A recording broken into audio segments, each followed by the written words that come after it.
Bismillahirrahmanirrahim. Assalamu alaikum dear student, and today we are going to start the next topic of class 9th biology, which is classification. आज हम पढ़ेंगे classification क्या है और classification की importance क्या है, फिर कौन कौन से ऐसे बेसिस हैं क्लासिफिकेशन की, ऐसे कौन कौन से करैक्टर्स हैं जिनकी बुनियाद पे हम ऑर्गेनिजम्स को ग्रुप्स और सब ग्रुप्स में क्या करते हैं जी, डिवाइड करते हैं। तो सबसे पहले अगर हम डिफ़ाइन करना चाहें क्लासिफिकेशन, तो क्लासिफिकेशन कहते हैं जी arrangement of living organisms into groups and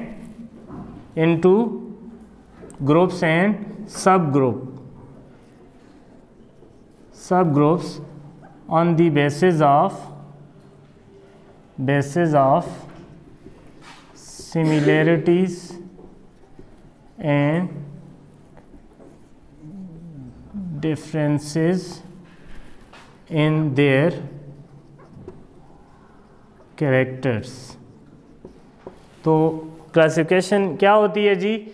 जानदार चीज़ों को उनकी खुसूसियात में मुशाबहत और तज़ाद फ़र्क की बुनियाद पे ग्रुप और ज़ेली ग्रो और ज़ेली ग्रो में तकसीम करने का जो अमल है वो क्या कहलाता है जी?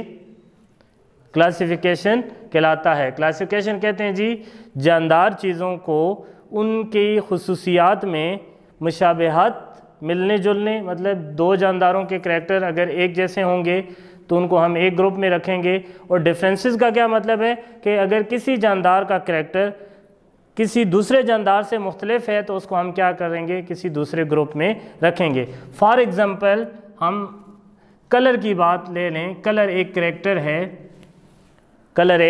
करैक्टर है, तो कलर की बुनियाद पे हम क्या करते हैं जी, ऑर्गेनिजम्स को डिफरेंट ग्रुप में डिवाइड कर सकते हैं। ब्लैक कलर वाले, ठीक है, इसी तरह ब्लू कलर वाले, एक्सेट्रा, वाइट कलर वाले। समझ आ रही कि नहीं आई?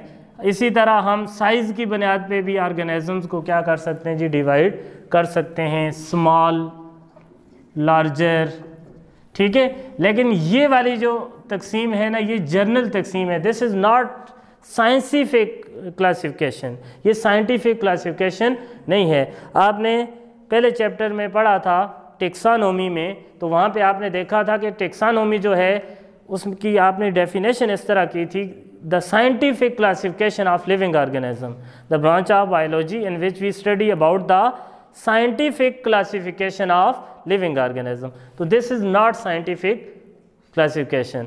अब साइंटिफिक क्लासिफिकेशन में क्या होता है, उसमें ऑर्गेनिजम्स को, ठीक है, मॉर्फोलॉजी कल फीचर के अलावा, ठीक है, ऑर्गेनिजम्स के बाकी बहुत सारे करैक्टर को भी देखा जाता है, जैसा कि उनकी जेनेटिक्स को देखा जाता है, नंबर ऑफ क्रोमोसोम्स, उनके हैबिटेट को देखा जाता है, उनकी फिजियोलॉजी को देखा जाता है, उनकी एनाटॉमी को देखा जाता है।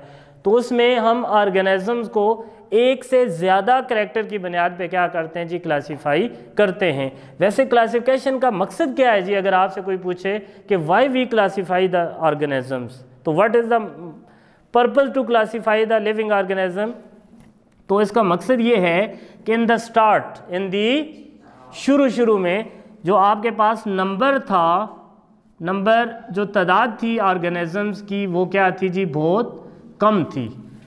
लेकिन जैसे जैसे वक्त गुजरता गया, ठीक है, बायोलॉजी के जो नॉलेज है, जो इसका इस एरिया की जो स्टडी है, उसमें एडवांसमेंट होती रही, तरक्की होती रही, और यूँ आपके पास ये जो नंबर है ये क्या होता रहा, इंक्रीज़ होता रहा, ये बढ़ता रहा। और आज आपके पास कम से कम कोई 2 मिलियन डिफरेंट किस्म के क्या हैं जी, लिविंग ऑर्गेनिजम्स हैं। आपने पढ़ा था कि the world biodiversity is about 2 million. दुनिया की बायोडाइवर्सिटी कितनी है? 2 मिलियन, यानी 20 लाख मुख्तलिफ़ किस्म के जानदार दुनिया के अंदर पाए जाते हैं। तो अब मकसद क्या है जी टेक्सानोमी का या इस फील्ड की इमरजेंस का, कि भाई ये बायोलॉजी के अलग फील्ड है, इसकी इमरजेंस या फिर क्लासिफिकेशन का मकसद ये है कि with the passage of time the number of living organism goes on increasing and increasing. वक्त गुजरने के साथ साथ जानदारों की तादाद में मुसलसल इजाफा होता रहा और ये तकरीबन 2 मिलियन से भी ज़्यादा है। तो मुझे बताओ 20 लाख जानदारों को एक साइंटिस्ट अपनी ज़िंदगी में स्टडी कर सकता है? नहीं कर सकता। It is not difficult but it is impossible for a human being to study all these different kinds of living organism। ठीक है, जस्ट लाइक दैट। मैं आपको एक सिंपल एग्जांपल देता हूँ। एक आदमी के पास क्या है जी, बैग है किसका? कॉइन्स का। ठीक है, बैग है, कोई शापर वगैरह कोई थैला है, उसमें कॉइन्स भरे होते हैं, और कोई आकर उसको पूछे भाई ये कॉइन्स कितने हैं, ये कॉइन्स, तो बिल्कुल इसी तरह अगर कोई आदमी बायोलॉजिस्ट से पूछे कि भाई ये जो 20 लाख मुख्तलिफ़ किस्म के जानदार हैं, इनकी जो प्रॉपर्टी हैं, इनके बारे में आप क्या जानते हो? ठीक है, तो आपको पता नहीं चलेगा। अब इस आदमी को कॉइन्स के बारे में एग्जैक्ट कोई पता नहीं है, तो अब ये क्या करेगा? यहाँ पे क्लासिफिकेशन जो होगी वो क्या होगी जी? हेल्पफुल होगी। ये इसको क्या करेगा? क्लासीफाई करेगा। ठीक है, 1 वाले को एक ग्रुप में रखेगा, 2 वाले कॉइन्स को दूसरे ग्रुप में रखेगा, 5 वाले कॉइन्स को तीसरे ग्रुप में रखेगा, 10 वाले कॉइन्स को 4th ग्रुप में रखेगा। अब ठीक है, इसको सारे के सारे कॉइन्स को काउंट करने की ज़रूरत नहीं है, इसने क्लासीफाई कर दिया है। इसने इन सिक्कों को उनकी वैल्यू की बुनियाद पे ग्रुप और सब ग्रुप में डिवाइड कर दिया। जो एक जैसे थे उनको एक ग्रुप में रखा, जो डिफरेंट थे उनको डिफरेंट ग्रुप में रखा। अब इसके लिए ये बताना आसान हो गया कि ये टोटल कॉइन ये क्या चीज़ है, ये टोटल कॉइन्स कितने हैं। तो ठीक है, ही और शी कैन ईजीली टेल, ठीक है, what are how much these coins are, कि ये कितने सिक्के हैं। तो बिल्कुल इसी तरह जानदारों को पढ़ना किसी के बस की बात नहीं होती। तो ये क्या करते हैं, जो जानदार एक जैसे होते हैं कैरेक्टर्स में, सिमिलर कैरेक्टर वाले होते हैं, उनको क्या करते हैं जी, एक ग्रुप में रखते हैं। जो डिफरेंट होते हैं उनको डिफरेंट ग्रुप में रखते हैं। अब इसका फ़ायदा क्या है कि अब एक ग्रुप के अंदर लाखों जानदार होते हैं, हज़ारों जानदार होते हैं, ठीक है, सैकड़ों जानदार होते हैं। अब साइंटिस्ट को फॉर एग्जांपल हम कहते हैं कि मैमल्स, तो मैमल्स के अंदर ठीक है 1000 ऑफ मैमल्स हैं, हज़ारों मैमल की किस्में हैं। अब इनको सारे मैमल को स्टडी करने की ज़रूरत नहीं, ये चंद एक जो उनके मॉडल होते हैं, ह्यूमन है, रैट है, मोल्स हैं, इस तरह ये चंद एक को स्टडी करता है, बाकी की ज़रूरत नहीं है, क्योंकि सारे मैमल एक जैसे होते हैं। तो उसमें ये होता है ना, ग्रुप के चंद एक मेंबर को स्टडी करते हैं और बाकी को स्टडी करने की ज़रूरत नहीं। क्यों? अब मुझे बताओ, यहाँ पे अगर 10,000 1 रुपये वाले सिक्के हैं तो आपको सिर्फ एक सिक्के को देखने की ज़रूरत है या सबको एक अलग अलग ढूंढने की ज़रूरत है? शाबाश, एक को ज़रूरत है ना। एक आपने देख लिया, एक के करैक्टर आपने देख लिया, उसका कलर देख लिया, उसकी वैल्यू, उसके ऊपर जो पिक्चर वगैरह है सब कुछ देख ली, तो आप कहोगे कि बाकी की पढ़ने की ज़रूरत नहीं है। तो क्लासिफिकेशन का भी यही फ़ायदा है कि ग्रुप्स में चंद एक जानदारों को आपने स्टडी कर लिया तो सबको स्टडी करने की ज़रूरत नहीं होती। यूँ बहुत कम वक्त में अपनी उस उम्र में, उस लिमिट एज के अंदर साइंटिस्ट इजीली क्या कर सकते हैं, लिविंग ऑर्गेनिज्म को स्टडी कर सकते हैं। तो that is the purpose of classification. तो क्लासिफिकेशन क्या होती है? जानदार चीज़ों को उनकी प्रॉपर्टी में सिमिलरिटी और डिफरेंसेस की बुनियाद पे, मुशाबिहात और फ़र्क की बुनियाद पे उनके स्पेसिफिक ग्रुप के अंदर क्या कर देना, तरतीब देना, तकसीम करना, ये क्या कहलाता है? क्लासिफिकेशन कहलाता है। ठीक है, नेक्स्ट में हम देखेंगे बेसिस ऑफ क्लासिफिकेशन।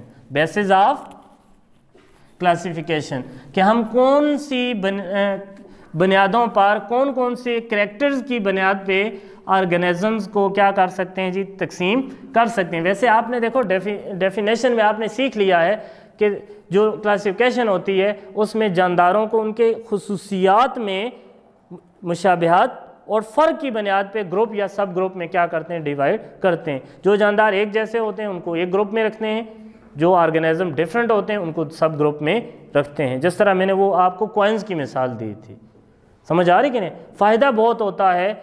इसका मकसद ये है कि ऑर्गेनिज्म की जो स्टडी है वो क्या हो जाए, आसान हो जाए। तो अब जो है वो क्या है जी, basis of classifications.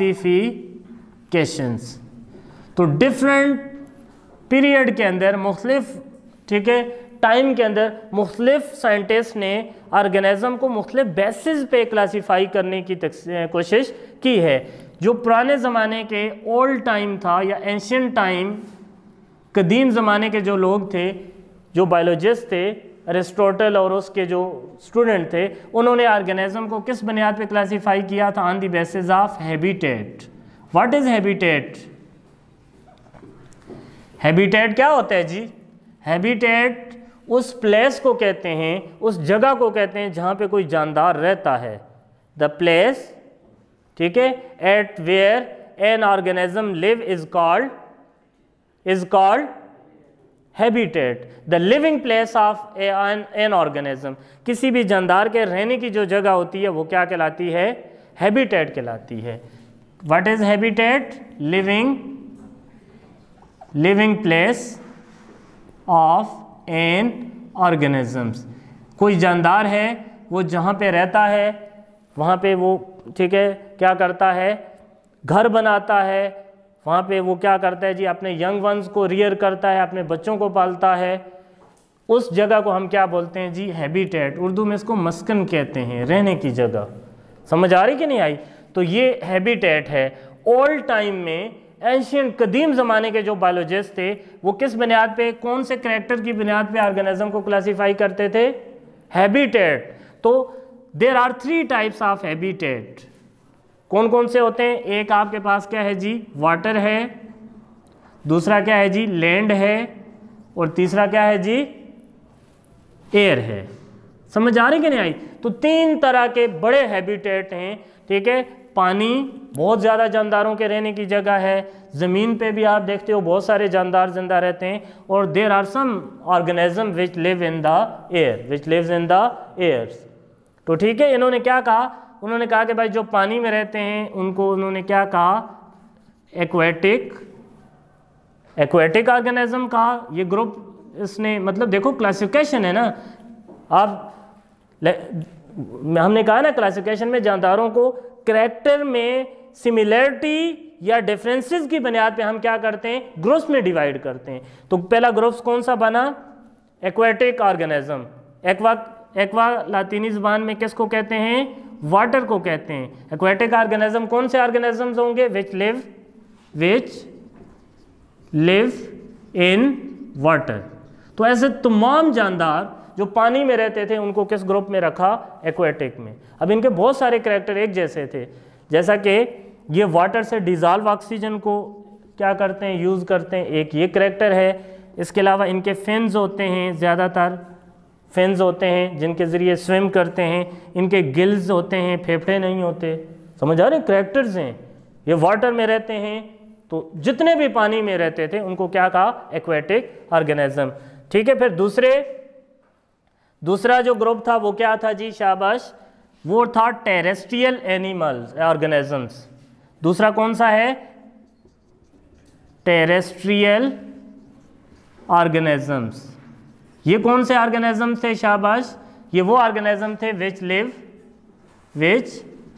Live on land, जो किधर रहते थे जी? ज़मीन पर रहते थे। जितने भी जानदार उस ज़माने में ये तकसीम थी। उन्होंने सिर्फ एक करैक्टर देखा और वो करैक्टर था हैबिटेट। भाई किधर रहते हैं? पानी में रहें तो एक्वेटिक हो गए, ये नोट कर लो। और अगर ज़मीन पे रहते हैं तो क्या कहलाएंगे? टेरेस्ट्रियल। ये क्या लफ्ज़ है? टेरेस्ट्रियल वो ऑर्गेनिजम्स हैं, वो प्लांट्स, बैक्टीरिया, एनिमल्स हैं जो कि ज़मीन पे रहते हैं, इंक्लूडिंग ह्यूमन्स। ठीक है। तीसरे कौन से थे जी? तीसरे जो थे उनको क्या कहते थे जी?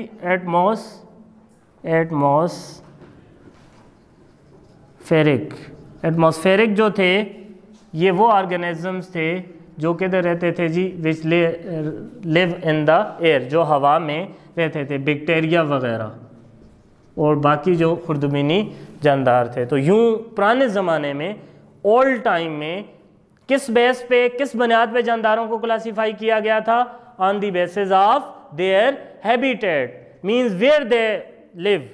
if they live in water they are called aquatic, if they live on the land they are called terrestrial, if they live in the air they are called atmospheric or arboreal भी कहते हैं इनको, arboreal।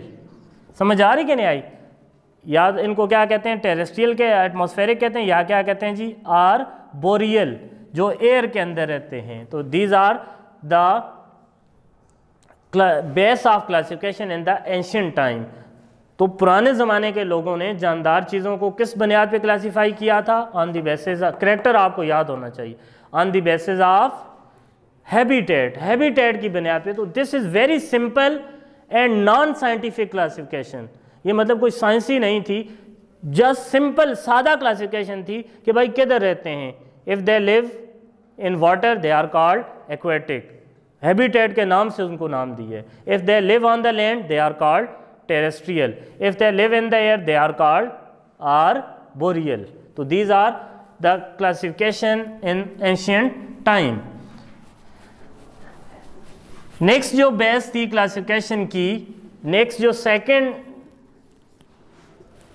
Classification थी, second जो biologist का group था, उन्होंने organism को फिजिकल कैरेक्टर की बुनियाद पे, फिजिकल कैरेक्टर्स की बुनियाद पे ऑर्गेनिज्म को क्लासीफाई किया था। फिजिकल कैरेक्टर समझ आ रही कि नहीं आई? फिजिकल कैरेक्टर का क्या मतलब है कि उनकी सेलुलर टाइप के सेल कौन सा है, समझ आ रही कि नहीं आई? फिर उसके बाद उन्होंने देखा सेलुलर ऑर्गेनाइजेशन, सेलुलर ऑर्गेनाइजेशन। फिर उन्होंने क्या देखा जी, mode of nutrition, mode of, समझ आ रही कि नहीं आई? सेलुलर सेल टाइप, बल्कि इसको और आसान करते हैं, सेल टाइप मतलब सेल दो तरह के होते हैं। सेल कितने होते हैं? दो तरह के होते हैं। एक को हम कहते हैं जी प्रोकैरियोट, प्रोकैरियोट, और दूसरे को हम क्या कहते हैं जी, यूकैरियोट। तो सेल की बुनियाद पे जानदारों के दो ग्रुप बन गए जी। ऐसे जानदार जिनका जो सेल था वो प्रोकैरियोटिक सेल था, प्रोकैरियोटिक सेल, ठीक है। उनको किस ग्रुप में रखा गया? उन तमाम जानदारों को कहा गया भाई ये प्रोकैरियोट हैं। जैसा कि बैक्टीरिया जितने भी थे वो सारे क्या थे? प्रोकैरियोट थे, ग्रुप बन गया। प्रोकैरियोटिक सेल कौन सा सेल होता है? जिसका न्यूक्लियस न्यूक्लियर मेम्ब्रेन के अंदर बाउंडेड नहीं होता। आपने छठी क्लास में पढ़ा था कि for example this is a cell, center में this is a nucleus, nucleus is, ये किसके अंदर इनक्लोज होता है, किसके अंदर ये अंदर ये इनक्लोज होता है, ये किसके अंदर इनक्लोज होता है जी? न्यूक्लियर मेम्ब्रेन के अंदर इनक्लोज होता है, ठीक है। This is true nucleus, this is true nucleus. लेकिन प्रोकैरियोट का न्यूक्लियस के इर्द गिर्द न्यूक्लियर मेम्ब्रेन नहीं होती। प्रो कहते हैं फॉल्स को, प्रो किसको कहते हैं? फॉल्स। समझ आ रही नहीं आई? और कैरियन किसको कहते हैं जी? कैरियन कहते हैं न्यूक्लियस को, फॉल्स न्यूक्लियस। फॉल्स न्यूक्लियस का क्या मतलब है कि ये ऐसे सेल होते हैं जिनका न्यूक्लियस न्यूक्लियर मेम्ब्रेन में बाउंडेड नहीं होता। और यू का क्या मतलब होता है? यूकैरियोटिक सेल कैसे होते हैं? यू का मतलब होता है ट्रू, सही, दुरुस्त। और कैरियन का क्या मतलब होता है? न्यूक्लियस। सही न्यूक्लियस का क्या मतलब है? For example this is a cell, this is a nucleus, this is a nuclear membrane. तो इसके इर्द गिर्द क्या होती है? न्यूक्लियर मेम्ब्रेन होती है। समझ आ रही कि नहीं आई? तो उन्होंने कैसे इनको तकसीम किया? Cell type, there are two type of cell, prokaryotic cell and eukaryotic cell. Prokaryotic cell में न्यूक्लियस के इर्द गिर्द न्यूक्लियर मेम्ब्रेन नहीं होती।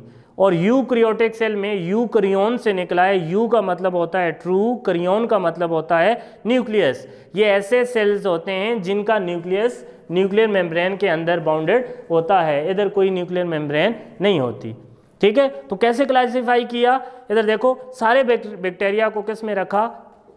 प्रोकैरियोट में रखा। सारे बैक्टीरिया जो हैं वो प्रोकैरियोट में रखे, और बाकी जितने भी जानदार थे उनको किस में रखा? ऑल ऑर्गेनिजम्स को यूकैरियोट में रखा। तो ये एक ज़बरदस्त scientific, this is a scientific classification. समझ आ रही कि नहीं आई? कि on the basis of cells organism are classified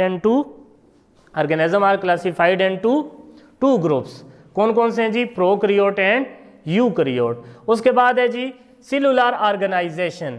cellular organisation का मतलब है कि ऑर्गेनिज्म की बॉडी कितने सेल की बनी हुई है, ऑर्गेनिज्म की बॉडी कितने सेल की बनी हुई है। तो यहाँ पे भी दो ग्रुप बन गए, ठीक है। एक हो गया जी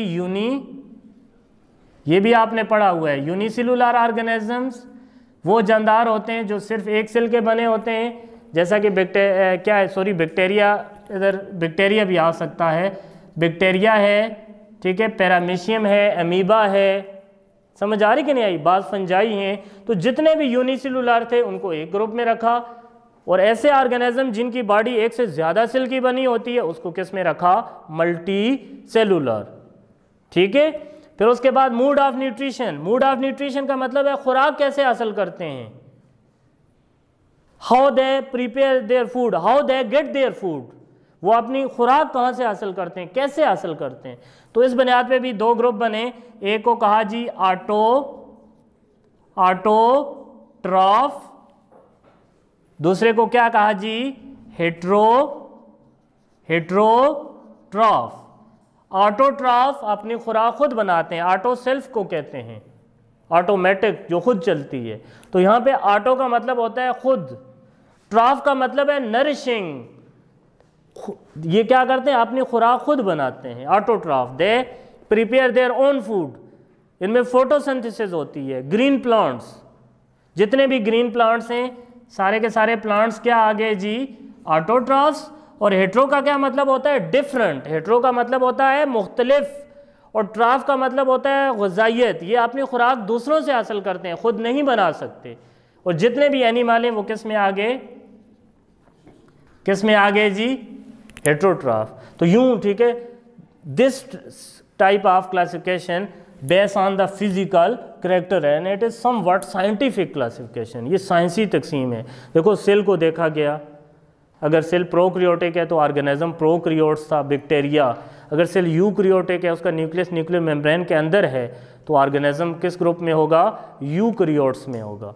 फिर सेलुलर ऑर्गेनाइजेशन, कि ऑर्गेनिज्म का जो जिस्म है वो कितने सेल का बना हुआ है। अगर एक सेल का बना हुआ है तो यूनिसेलुलर, अगर ज़्यादा सेल का बना हुआ है तो मल्टी सेलुलर, जैसा कि ह्यूमन बीइंग, काऊ, बफेलो, प्लांट्स। समझ आ रही कि नहीं आई, ये मल्टी सेलुलर हैं, इनकी बॉडी ज़्यादा सेल की बनी होती है। फिर हमने मूड ऑफ न्यूट्रिशन भी एक फिजिकल करेक्टर है, कि हमने देखा ऑर्गेनिज्म या तो ऑटोट्रॉफ होते हैं या हेट्रोट्रॉफ। ऑटोट्रॉफ वो होते हैं जो अपनी खुराक खुद बनाते हैं, जैसा कि ग्रीन प्लांट्स हैं, और हेट्रोट्रॉफ में सारे एनिमल्स हैं, जितने भी एनिमल्स हैं वो अपनी खुराक खुद नहीं बना सकते, वो खुराक किससे हासिल करते हैं, प्लांट से हासिल करते हैं, ठीक है। अब मॉडर्न जो क्लासिफिकेशन है, जो प्रेजेंट डे की जो क्लासिफिकेशन है, उसमें इन करेक्टर को भी, फिजिकल करेक्टर को भी देखा जाता है, इसके साथ साथ कौन सी चीज़ें देखी जाती हैं जी, मॉर्फोलॉजी देखी जाती है जानदार की, ये आपको पता है। मॉर्फोलॉजी फिजिकल जो मतलब उसके एक्सटर्नल करेक्टर हैं, उसकी size, shape, form, hair, coat, ये सारी चीज़ें देखी जाती हैं। उसकी फिर जेनेटिक्स देखी जाती है, जेनेटिक्स मतलब उसके अंदर जीन्स किस किस्म के हैं, डीएनए क्या है, उसका हेरिडिटी मटेरियल को देखा जाता है। एवोल्यूशन को देखा जाता है जी, एवोल्यूशन कहते हैं कि ये ऑर्गेनिज्म किन किन दौर के अंदर कौन कौन से ऑर्गेनिज्म से इवॉल्व हुआ है। मतलब ये बहुत ज़्यादा कम्प्लेक्स है, तो ये शुरू में इतना कम्प्लेक्स नहीं था, ये सिंपल चीज़ों से यूनिसेलुलर से कम्प्लेक्स होते होते इतना कम्प्लेक्स हुआ है। एवोल्यूशन, इर्तिका, ये चीज़ देखते हैं। फिर उसके बाद फिजियोलॉजी को भी देखते हैं। फिजियोलॉजी ये आपने देखी थी कि ऑर्गेनिज्म के जो इंटरनल स्ट्रक्चर्स होते हैं, ऑर्गन, टिश्यू, सेल, उनकी जो फंक्शनिंग होती है, इसको भी क्या किया जाता है जी, इसमें देखा जाता है। तो ये हमने इंतहाई इम्पॉर्टेंट चीज़ पढ़ी है कि इन different times different biologist classify organism on the basis of different character. तो एंशिएंट टाइम में हमने देखा कि organism are simply classified on the basis of habitat. तो हमने देखा हैबिटेट की बुनियाद पे ऑर्गेनिज्म के तीन ग्रुप्स थे, एक्वेटिक, टेरेस्ट्रियल और आर्बोरियल। फिर हमने थोड़ा सा, ठीक है, आगे के डेवलपमेंटल दौर में जाकर देखा, तो हमने देखा बायोलॉजिस्ट ने कोशिश की to classify the organism on the basis of physical characters. उसमें सेल टाइप को देखा गया, प्रोकैरियोट, यूकैरियोट, दो ग्रुप बनाए गए। सेलुलर ऑर्गेनाइजेशन को देखा गया, यूनिसेलुलर और मल्टीसेलुलर, यूनिसेलुलर और दूसरा ग्रुप कौन सा होगा, मल्टी सेलुलर।